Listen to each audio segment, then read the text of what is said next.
বামপন্থীরা গোসল করে না, অর্থাৎ লেফটিস্ট বা বামপন্থীরা অশুচি, নোংরা, এই ধরনের ন্যারেটিভ গত কয়েক বছর ধরে খুব পপুলার এবং প্রচলিত। তো এর প্রেক্ষিতে কিছু কথা বলা জরুরি। প্রথমে জানা দরকার যে হচ্ছে বামপন্থীদের আসলে উৎপত্তি কী, বামপন্থী আসলে কারা, কাদেরকে আসলে বামপন্থী বলা হয়। ইতিহাস বলে হচ্ছে বামপন্থীদের উত্থান হচ্ছে মূলত ফরাসি বিপ্লবের সময়, অর্থাৎ ফরাসি বিপ্লবের যে সময়টা হয় 1789 সালে, ঠিক তখন ইউরোপের চিত্রটা কীরকম। ইউরোপের চিত্রটা হচ্ছে প্রত্যেকটা রাষ্ট্রে রাজতন্ত্র খুব অ্যাক্টিভ এবং তাদেরকে পরিচালনা করে হচ্ছে ধর্মগুরুরা, অর্থাৎ চার্চের কথা মতো রাষ্ট্র চলে। অর্থাৎ রাষ্ট্র পরিচালনার ক্ষেত্রে ধর্মের প্রভাব অত্যন্ত শক্তিশালী এবং রাষ্ট্র ধর্মের বাইরে যেতে পারে না। অর্থাৎ যদি আপনি ফ্রান্সের কথা ধরেন, যখন ফ্রান্সের বিপ্লব হচ্ছিল তখন সমাজের 3 শ্রেণী ছিল, অর্থাৎ যাদেরকে বলা হয় জেনারেল স্টেটস। অর্থাৎ প্রথম স্টেটে ছিল হচ্ছে ধর্মগুরুরা, দ্বিতীয় স্টেটে ছিল হচ্ছে জমিদাররা, এবং একদম শেষ স্টেটস যারা ছিল অর্থাৎ প্রতিনিধি ছিল, তারা ছিল হচ্ছে একদম সাধারণ মানুষ। এর মধ্যে উপরের যে 2 শ্রেণী অর্থাৎ ধর্মগুরু এবং জমিদার, তারা ট্যাক্স দিতেন না এবং রাষ্ট্রের সুবিধাভোগী, এবং তাদের কথা মতো রাষ্ট্র চলতো।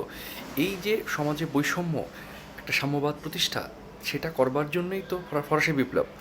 যখন ফ্রান্সে যখন হচ্ছে রাজতন্ত্র বিরোধী, এই বৈষম্য বিরোধী এবং হচ্ছে চার্চের প্রভাব অর্থাৎ পাপাসির বিরুদ্ধে যখন হচ্ছে ফরাসি বিপ্লবের আন্দোলনের সূচনা হয়, ঠিক তখন রাজা এই জেনারেল স্টেটদেরকে ডাকেন, অর্থাৎ সমাজের 3 শ্রেণীকে ডাকেন, গণপরিষদে ডাকেন। অনেক দিন পরে ডাকেন, সাধারণত তিনি ডাকেন না, অর্থাৎ পোপদের এবং চার্চের কথা মতো তিনি রাষ্ট্র পরিচালনা করেন। তো অনেক দিন পরে তাদেরকে ডাকেন এবং ডাকার গণপরিষদে সেদিন আসলে 2 পক্ষ হয়ে যায় এবং রাজার ডান পাশে এক পক্ষ বসেন এবং রাজার বাম পাশে এক পক্ষ বসেন। রাজার ডান পক্ষে যারা বসেন তার মধ্যে মূলতই ছিলেন হচ্ছে ধর্মগুরু এবং চার্চের প্রতিনিধি এবং জমিদার শ্রেণী, ধনিক শ্রেণী। এবং রাজার বাম পক্ষে যারা বসেন, সেখানে বসেন হচ্ছে মুক্তিগামী মানুষ, যারা রাজতন্ত্রের পরিবর্তন চাইছিলেন, তারা রাজতন্ত্রের পতন চাইছিলেন এবং তার পরিপ্রেক্ষিতে তারা সাধারণ মানুষের মুক্তি চাচ্ছিলেন, ফিরে আসুক, সাধারণ মানুষের অধিকার ফিরে আসুক। তো এই যারা বাম পাশে বসছিলেন তারাই হচ্ছে আসলে বামপন্থী, আর যারা ডান পাশে বসছিলেন, যারা চাচ্ছিলেন যে ফ্রান্সের রাজতন্ত্র থাকুক এবং তার উপরে ধর্মের প্রভাবটা রাষ্ট্র পরিচালনার ক্ষেত্রে বজায় থাকুক, তারা আসলে ডানপন্থী। তো এইভাবেই আসলে বামপন্থীদের উত্থান, এবং তার পরবর্তীতে প্যারিস কমিউন হলো এবং মূলত যারা পরিবর্তন চাইছিলেন, বিশেষ করে কমিউনিস্ট এবং সোশ্যালিস্টরা পরবর্তীতে হচ্ছে বামপন্থী হিসেবে ট্যাগ পান এবং তাদেরকে আসলে বামপন্থী বলা হয়। তো সাম্প্রতিক সময়ে এই যে বামপন্থীদের অশুচি, নোংরা, এই গোসল করে না, বামপন্থীরা নেশা করে, এই যে ন্যারেটিভ তৈরি হয়েছে, আপনি যদি ঠান্ডা যুদ্ধের ঘটনা পরিক্রমা দেখেন, ঠিক সে সময় হচ্ছে পশ্চিমা মিডিয়াগুলো বারবার বলছিল যে হচ্ছে যখন কমিউনিজমের সারা পৃথিবীতে জয় জয়কার, সমাজতন্ত্রের সারা পৃথিবীতে জয় জয়কার, তারা তখন বলছিল যে হচ্ছে গডলেস কমিউনিস্ট, অর্থাৎ কমিউনিজম যারা করে, কমিউনিজমে যারা বিশ্বাস করে, অর্থাৎ কমিউনিস্টদের কোনো গড নেই, তারা নাস্তিক।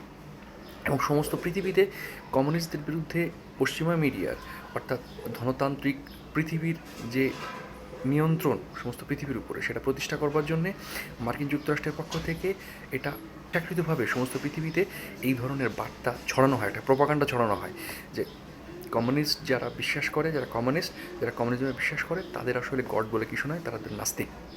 বিশেষ করে খ্রিস্টান এবং হচ্ছে মুসলমানদেরকে এই কমিউনিজম থেকে দূরে রাখার জন্য এই ধরনের প্রপাগান্ডা ছড়ানো হয়।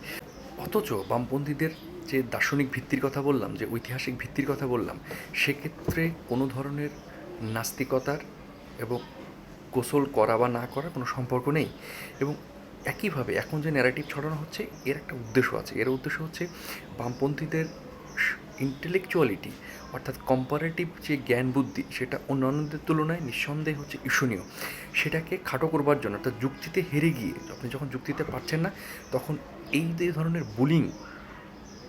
বুলিংয়ে যে ন্যারেটিভ, সেটাকে সামনে আনা, এবং সেটাই হচ্ছে করা হচ্ছে। এবং ঠান্ডা যুদ্ধের সময় যে ধরনের কমিউনিস্টদেরকে ঠেকানোর চেষ্টা করা হয়েছে, একইভাবে এখনও যারা সমাজতন্ত্রে বিশ্বাস করে, যারা কমিউনিজমকে বিশ্বাস করে, সেটাকে ঠেকানোর জন্য এই ধরনের প্রপাগান্ডাকে আসলে প্রমোট করা হচ্ছে।